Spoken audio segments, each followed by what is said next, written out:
Welcome to yet another episode of the BWP series. We're here having an exclusive interview with the Yeshua Institute of Technology. They're doing some really amazing things, and we have Dr. Redu and some of his lecturers and students here. How you all doing today? Doing good. Dr. Redu, we would like you to tell us a little bit about this green dream, like we like to call it. Yeah. We are Yeshua Institute of Technology in Accra. It's a private university in the country, and we are running courses in statistics, IT, and engineering.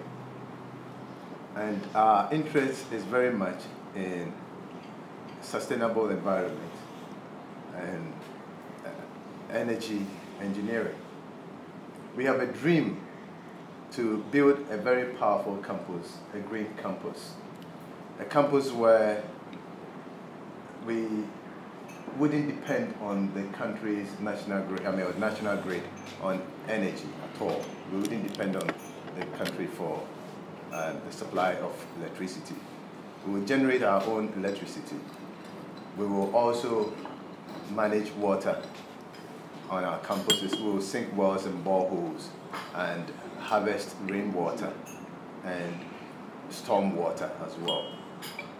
We will also make sure that recycling is something we take very seriously there. We will, as much as possible, recycle everything that we find on the campus so that to the barest minimum, we don't send waste to the landfill sites at all. It's our plan to ensure that our students, our engineering students, become the future leaders in energy provision and management in this country and the rest of West Africa. We are giving ourselves 10 years within which we'll influence energy policies and decisions in the whole of West Africa. And the best thing to do is to make sure that our students not only know the theory, but also know the practical. Students who can actually touch things and make things happen. And in this country, we have a big challenge when it comes to energy generation.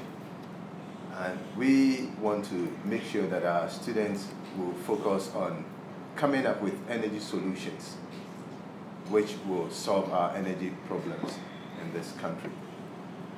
And we want to focus on renewable energy. I'm proud to say that even though our energy students just entered into their second year, they can actually build their own solar panels. And some of them have started using them in their hostels to solve the energy problems that are there already. The students have designed biogas digesters, which they want to actually build on our new campus. They are going to be involved in recycling plastics, so they can use these plastics to build small boxes, solar chargers, which they can use in charging both rechargeable and non-rechargeable batteries.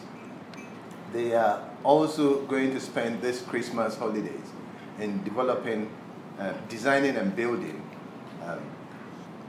a biodiesel processor, a small biodiesel processor, which will be used in processing waste oil from kitchens and restaurants. So we can have some biodiesels to run some of the generators we're going to buy and use to generate electricity on campus. And we also want to run our mowers, the mowers we're going to use in mowing the grass on our campus, on both biogas and biodiesel, all these produced by the students themselves. In this country, we always say that students must come out of school thinking about starting their own businesses. So we teach them entrepreneurship, especially in our technology universities. But the challenge is that if they have not touched anything before, if they can't start anything in their own small ways before, how can they go into business? So we want our students to right in school, start doing something before they leave school. So what makes us different from all other universities in West Africa is, one, what we call TILS, T-I-L-S, think it, let's see, and that is their research or thesis, which they're going to produce at the end of their course. And the other one is DILS, D-I-L-S, do it, let's see. They're actually going to work on a project, right?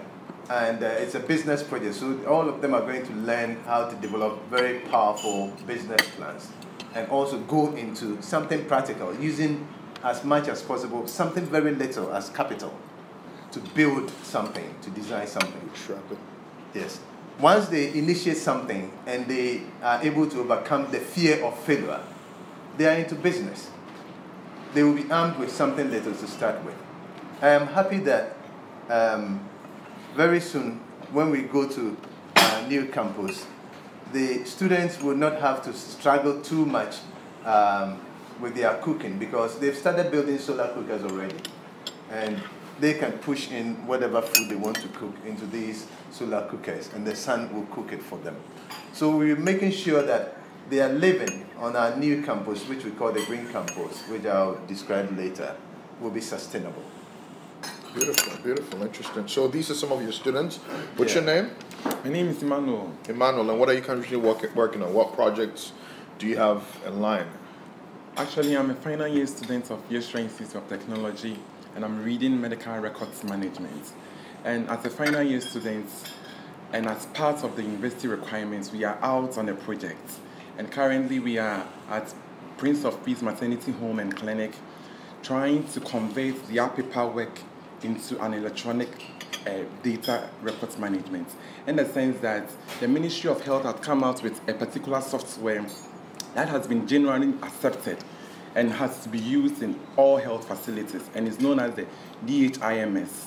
And this particular software enables the health facility to know the detailed information about all clients that visit the health facility. And alongside, we are also using GIS, and the software we are using for the GIS is called the Quantum GIS. This particular software helps us to locate where these clients are located.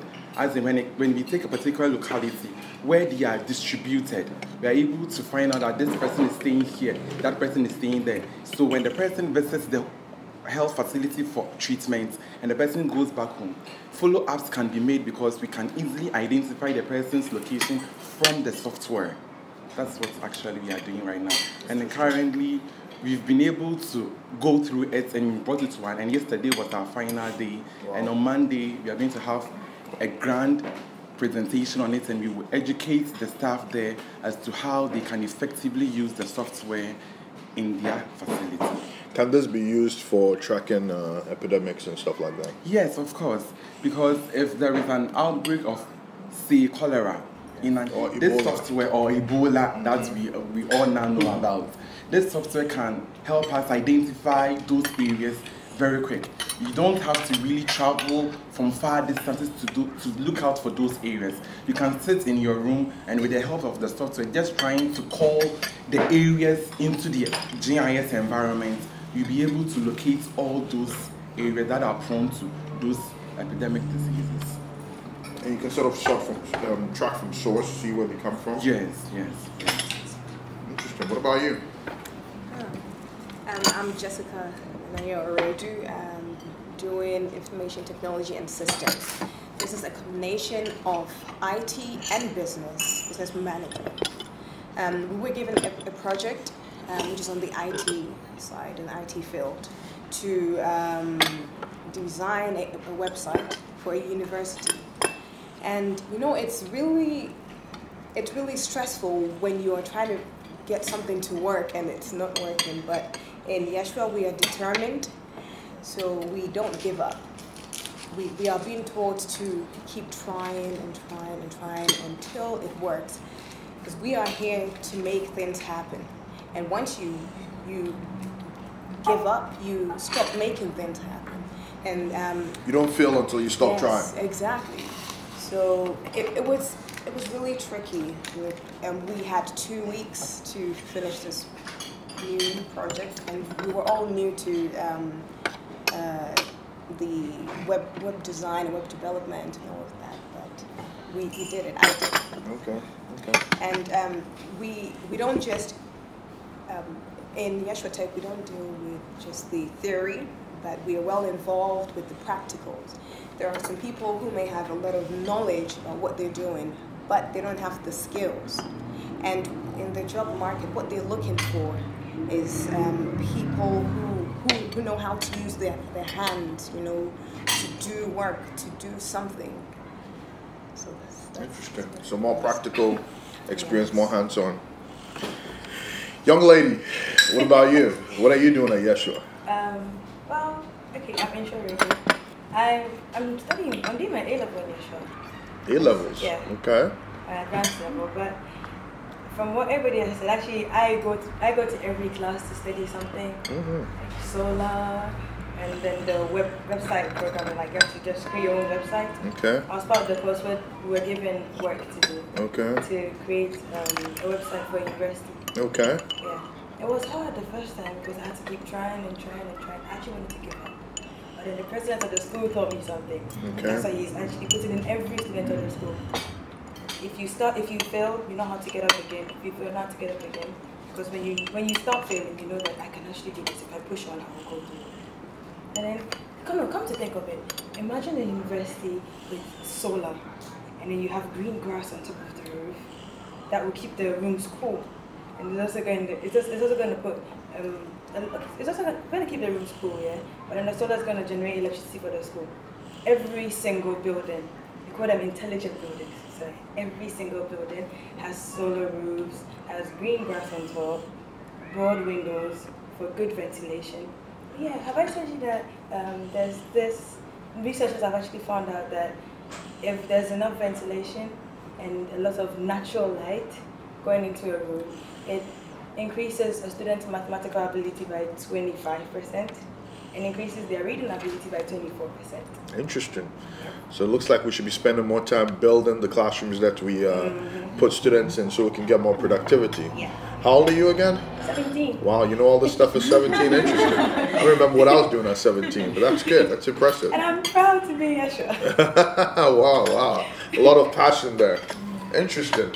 And so those are some Yeshua t-shirts, huh? Looks good on you. Nice. Yes. Okay, my name is Ehin Kelechi. Okay. I am an energy engineering student of Yeshua Tech. Okay. So, beautiful t-shirts. Interesting. Yeah, and you are also part of the engineering? Yeah, my name is Richard Mason. Okay. I'm also an engineering student. Okay. Okay. And you are? I'm also from Pont Samuel. Okay. Also an engineering student. Interesting. So we have 3 engineers here. Now I hear you have a fascinating story that you'd like to share with us. Yeah. A personal story. Wow. One of the personal success stories of Yeshua. I'm doing green energy, and what about green energy is about is green energy is an energy that's from a source that does not pollute the environment, that have a less harm to the environment. Now, we'll be consuming a lot of energy from other sources like fossil fuel. We do a lot of harm to our environment, which is destroying our planet. And now Yeshua has come out that now they don't want to go in that direction. That kind of engineering that they are doing that's causing a lot of harm to our environment. We don't want to go there, but we want to solve the problem, the issue of global warming, the issue of climate changes. Right now, the world is trying to deal with it. Now they want to be in the part of problem solving, not the adding to the problem. That is why green energy engineering is all about. So right now, here in Ghana, we have our majority of energy coming from Akosombo, and nowadays we have frequent blackouts. And you talk about Akosombo, the water is going down, the majority of problem is not the water going up. The majority of problem for the recent blackout is the reduction of oil from Nigeria and other sources, because if you are running a turbine or plant with oil, you have to be so much dependent on the other foreign oil, and if you don't get the oil, it means you can't bring the oil in and generate your put it in that plant and generate your power. But if you set your country in green energy or in a self-dependent energy, it means you are harnessing your energy from your own country. We have all the resources here, you see. So we are coming in such a way that God has given us a lot of source of energy. We have abundant resource of energy here in Ghana, so that we can generate it from here. I actually solved my own problem using solar energy. You see, here in Ghana nowadays we have a lot of frequent blackout, and when I come out, when we go to lectures and we finish lectures, you see, sometimes we reach the house and there's no light. You see, how are we going to do your assignment? How are we going to prepare for the next day? It's really a problem. And then the price of the electrical bills are also going high all the time. So I sat down and I said that, oh, my school have taught me how to build solar and all those stuff, or solar panel and all those stuff. So if I know how to do, how can I put things together and generate my own power and generate and solve my own problem? So I talked to my president and he gave me some of the fuel cells. I put it together and then I actually came out with a solar electric system. So I can use it in my room. I can power my television, I can power my laptop, I can power my fan, I can power my one light bulb. I mean, the basic thing I need in my room to run. So I gather all these parts and put it together and generate electricity. So let me understand this. You went back to the lab and you put together a system that helps you to power your electricity, Yeah. your fan, Yes. your phone, Yeah.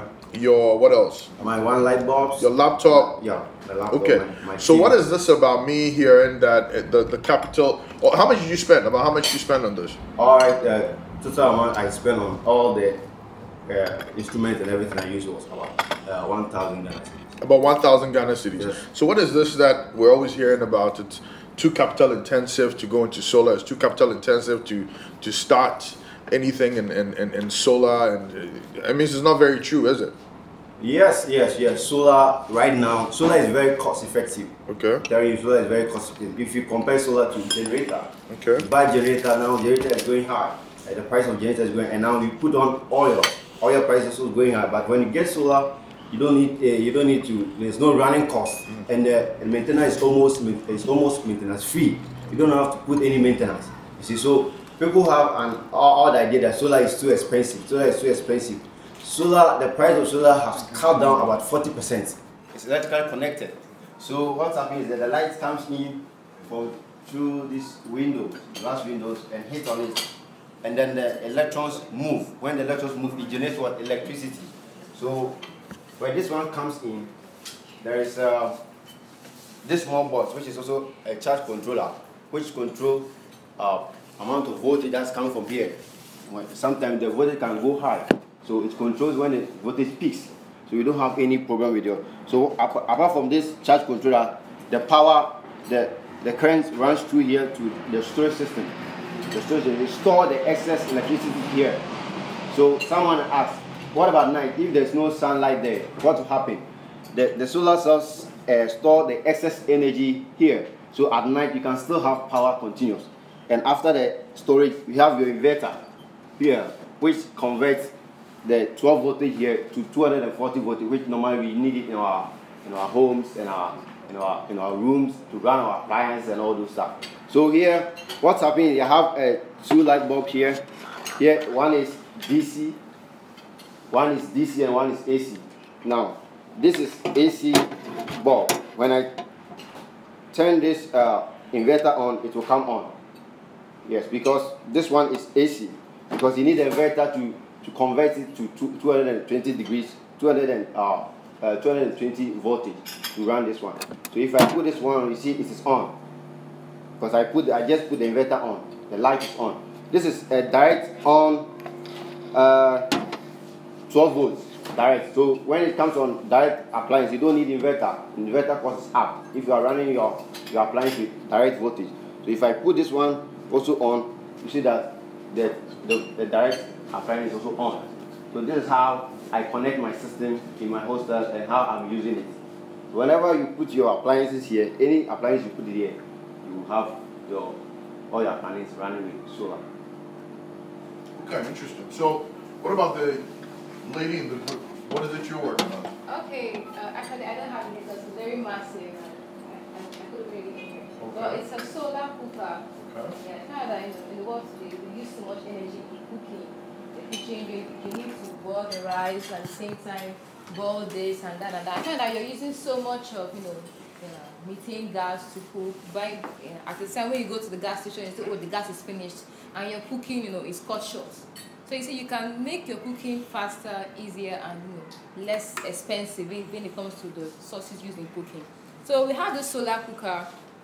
It makes use of generate the heat from the sun, just like this solar collector over here. It uses the heat from the sun to make the water hot for kitchen use. Now in cooking, we build the solar cooker in that you can put as much as 5 or 6 pots at the same time, and it goes to over 120 degrees Celsius in there. Is it the one that looks like a chop box? Yeah, exactly. Wow. Exactly. Yeah. Okay. Yeah, put it out in the sun and it's cooking your food perfectly. So explain the concept. How does it take the sun and keep the heat in the... Okay, we use the aluminum sheets. It has a silver surface, so Okay. we know that's good for reflection. And then okay. we have some, we painted some blocks black for absorption of heat, and we have wood, we have sawdust in there for insulation to trap the heat so that it doesn't escape. Even in the cover, we have it always so that the heat is trapped in there, and we have a probe to put there to control the temperature. So my understanding is you've positioned the reflector at an angle that traps the sun exactly. and reflects into the box. Yes, definitely. And once the heat gets into the box, you want to hold on to it. You want to trap that heat in there, exactly. and you want to insulate it in a way that keeps the heat in there. Yeah. And the heat keeps rising until it gets to about 120 degrees before it starts to let out. And in that way, you can cook your food and heat up everything else that you do. Interesting, very interesting, and very green. Yeah, very green. No wires, no emissions of gases. Like in the kitchen downstairs, I saw there's a vent up there, and there was so much gases being released. So you find like you're cooking green and... So maybe we need to talk to them about building a huge box for them that they can use. And your solar cooker is working perfectly when you do not perceive the aroma of your food. If you're perceiving it, then it's not working fine. There's some leakages around. So you don't even perceive the food. You don't perceive if the rice is burning, you might not even know. So you need to keep on checking over and over again. Yeah. Or maybe we can work out a technique later to be able to regulate exactly. it. I mean, it's work in progress, right? Working perfectly. Beautiful. Yes, and what about you? What are you working on? Oh, I'm working on a solar charger, battery charger. Okay. I'm a kind of guy who like play with my phone a lot. Okay. So one day I was on campus and my phone went off, and I said, wow, I'm doing solar. I know how to connect cells. I just quickly went to the lab, consulted my lecturer, and I said, oh sir, please, my phone is off. Can I connect some cells to charge my phone? I quickly did that and just connected it, and my phone was charged. Within 1 to 2 hours, my phone is on, and I was very, very happy, because if I know all these things and I don't apply it, even when I'm still on campus, then there's no use of it. So when I was doing that, I saw that, oh, it's very good. Quickly, one of my friends just rushed to me, an ITS student, and said, oh, Sammy, please, my phone is off. Can you charge it for me? I said, oh, wow, I can charge it for you. Why not? I quickly disconnected mine, connected her own, and it was working. So within some few hours, our phone is fully charged. So we saw that all what you are doing is really real, and the sun that we see is not exhausted. It can never be exhausted. You don't pay any subsidy to the sun, because I got to remember one day an ECG client just walked in our house and was putting the bill on our meter, and my mom just asked that, oh, please, can you take the bill and just ask me the price on it? And he said, oh, it's 100 Ghana cedis. And I said, wow, 100 Ghana cedis. My mom just started arguing with the person. So I said, Mom, don't worry, I'm learning this. Within a short period of time, we'll solve it in house, and this man will not be batching in and out of our house just like that again. Interesting. So because of that, and there are a lot of alternatives too for getting a renewable and a good source of energy, because as you can see now, our waste can produce electricity for us. Even our fecal matter, like let's say our feces, can also give us a lot of energy. So all what we are trying to do is that maintaining a good and a clean environment in such a way that there are no pollution, no disease caused, maybe not even at the instant or maybe in the future. Okay. Because all what you are seeing it's very, very bad. So it's all about the cycle of life, balance, making sure that your waste becomes your energy source. Interesting. Is there any personal stories of yours that you'd like to share? Yes, I have a personal testimony that I want to share. It all goes like this. Since I came to Yeshua myself, I am a forest resource technologist by profession. And I decided to divert into health because I have been so much into health since I was born. But I never had the opportunity to read any health program when I go to the university. But Yeshua has given me that opportunity, and now I'm realizing what I wanted to do in future. Recently, I saved my cousin from dying because she woke up one day and she was like, Kweku, I've seen lots of blood and I don't know where this blood is coming from. And it keeps on coming. So I was like, what can I really do? What can I really do to save the situation? Fortunately for me, although we are reading medical records management, but it's not just about software that we are being introduced to that will help us to really manage patients' record at a health facility. But we are also to know all the in and outs of any health facility. Because there is a saying that goes that every environment has its own language, and you need to understand the language so you'll be able to communicate well. And in the health sector, they also have their own languages. That's where you hear words like encephalitis, pharyngitis, that's inflammation of the pharynx, and then other diseases, big terms.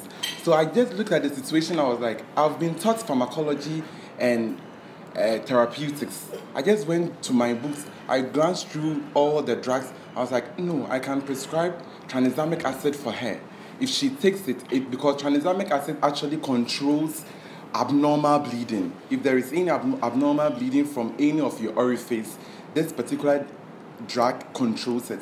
So I quickly rushed to the pharmacy, then I bought one. Then I came home, I gave it to her. She took it, and after a day, she slept off. So the next day, I went to her and I was like, Anita, how are you faring now? She was like, Kweku, you are magic. Your school, I want to visit them. I was like, hey, you want to visit them? Why? Has the blood stopped coming? She was like, yeah, everything is gone now. I'm fine. I was even feeling some heaviness at the lower part of my body, and I was thinking it was a fibroid. But after taking the drug, that heaviness has gone. The blood too has stopped coming.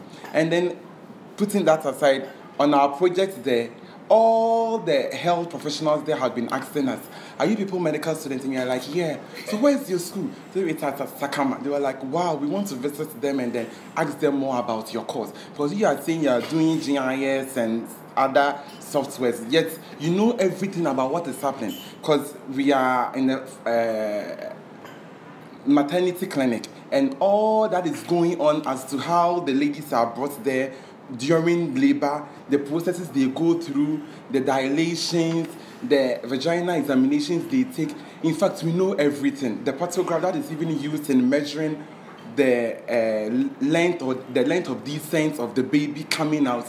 We know everything. So they were like, so you guys, you know everything. I said, yes, that's Yeshua for you. Yeah. So I'm grateful. Our president is here, and I say, God bless you, sir. So it looks like, Dr. Rady, what's actually most interesting or fascinating about your course and what your students are picking up is not just the fact that you're studying these things, but it's the fact that they've learned what every education system should be teaching, the ability to think. They think, they apply what they've learned, and they apply it in real life situations where they find themselves. And that is what every entrepreneur should be actually cultivating. The ability to think, the ability to look at what is in their environment, the needs that are around them personally and for the community, and find solutions to solve them. And this leads me to one last thing. Why don't you tell us about this dream of the Green Campus and how it's going to solve whatever issues we have in West Africa and Africa, and how it's going to cultivate us in building the African dream. Yeah, we have looked at pollution, we have looked at various challenges that have actually affect the environment. We've looked at energy problems and building designs and all those, and we realized that they have a lot of challenges. And so we are going to build this green campus to create a new environment which can be replicated on the campuses of other universities and institutions of learning. And not only institutions of learning, other health facilities and other places as well. The campus is a 20-acre campus, and we're going to put up what we can describe as green buildings. Green buildings are intelligent buildings in which you can have very good lighting, very good views through the windows, and good ventilation. And what we're going to do is to put up structures that will allow in more air into the building, so that the air quality inside will be better than the air quality outside the building, in order to ensure good health when it comes to those who are occupying the buildings. We will make sure that we roof all our buildings fully with solar. We're not going to use roofing sheets at all. Everything is going to be solar paneled, because we don't want to depend on the national grid for electricity at all. We cannot predict how things will go when it comes to depending on the national grid. You know all these power fluctuations that are going on. Well, I actually like to look at it as you help them solve their problem by reducing the amount of need on the power, so that they can give those who don't have your green campus the rest of the power that is needed. Yes, and it may even come to a point where we can even sell some power, to extra power. That sounded even more interesting. Yeah, to the electricity generating companies. We will also have green roofs. Green roofs on buildings help cool the buildings down on the inside. And we will build with bricks, right? Because bricks actually slow down the penetration rate of heat from the outside the building into the buildings. So we want to keep the interior of the building as comfortable as possible. And that is why we want to make sure that the building design is different from all the designs that exist so far on our campuses. This is what makes the campus green, right? Very green environment, good grass, where students can sit on a vast area of grass and be taking a lot of oxygen, right? And all the carbon dioxide in this atmosphere will be absorbed by the trees and the grass on the campus. Fresh air in the environment. We will also make sure that we have enough water on campus. So we're going to harvest rainwater, storm water, and we will sink wells to produce and to also produce water for ourselves. And we will recycle water that comes out of our biogas digesters, and water that comes up from our washrooms and all those will be recycled. Some of them will be used to wash the streets, some will be used to irrigate the gardens and the parks, and some will be used for some other some other activities that may require the use of water. So basically, that is the vision that we have, to build a very powerful campus, free of pollution. There is going to be a time when we are not going to allow vehicles that run on fossil fuel to get into certain areas on the campus. We will let students use bicycles. Interesting. Right? Okay. So that the place will be really clean. So you have clean air, and the students can live healthier. So we hope to become we hope that our campus will become the first on the continent of Africa to be green. Pace setters for Africa. Yeah. Amazing. Well, that's what the BWP is about.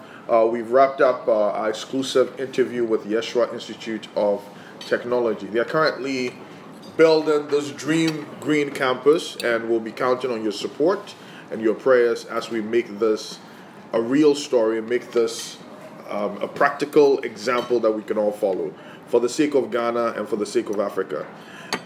Stay empowered.